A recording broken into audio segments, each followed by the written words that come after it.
So this past week, I learned how to make an alloy of tin and bismuth, and I found just the right proportion, roughly 90% tin and a 10% bismuth, to avoid some of the drawbacks.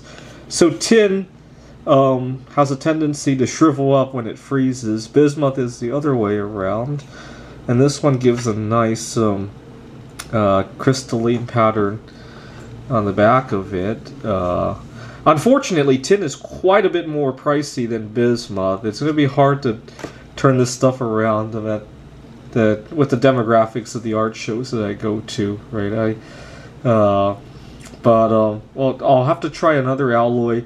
I believe it is 58% bismuth and 42% tin. Has an interesting property that it has the lowest melting point of all the alloys of tin and bismuth.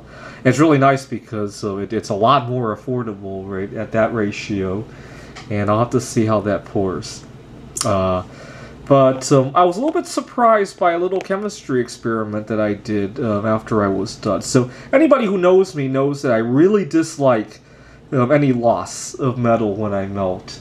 And a lot of bismuth oxidizes when it melts. It's not so bad for tin, and I think part of the reason it's not nearly as bad with tin is that it sinks when it solid tin sinks in liquid tin, and so the oxidation doesn't accumulate as it's melting like it does with bismuth.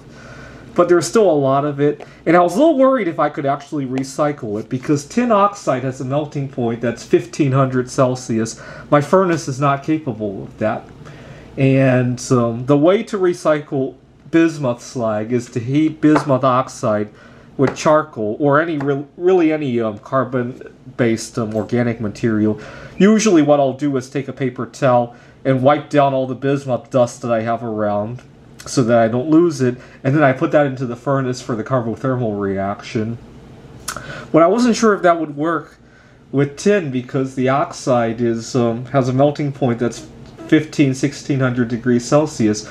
My furnace only goes up to 1150, and so I had some reservations about even trying it. To my surprise, good thing tin doesn't even form a whole lot of slag to begin with, and it was really a mixture of tin and bismuth oxides. I'll have to test what this is. It's hard to tell because tin and bismuth probably oxidize at different rates. I got a local coin dealer who has an XRF gun. I'll have him check it for me. It's probably not going to be the same alloy as that. Well, I'm a little bit surprised. It's probably not anywhere near pure bismuth either, because just from telling how it shrivels up and all that. I suspect one reason why it might have worked was that there was a bunch of bismuth oxide in the slag. So when it melted, the bismuth oxide melted first, right? It only has a melting point of 850 Celsius or so. And then it dissolved the tin oxide into solution, and then both of them got involved in the carbothermal reaction. That's the only thing I can think of, right?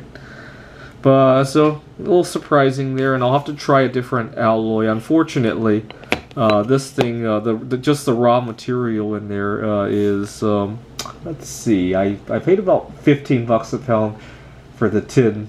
I only paid $6.50 a pound for the bismuth, right? So we're talking, this thing weighs about 10 ounces. We're talking probably close to 10 bucks, right? So it's kind of hard to turn around with the demographics that I deal with. But I'll try another alloy at some point.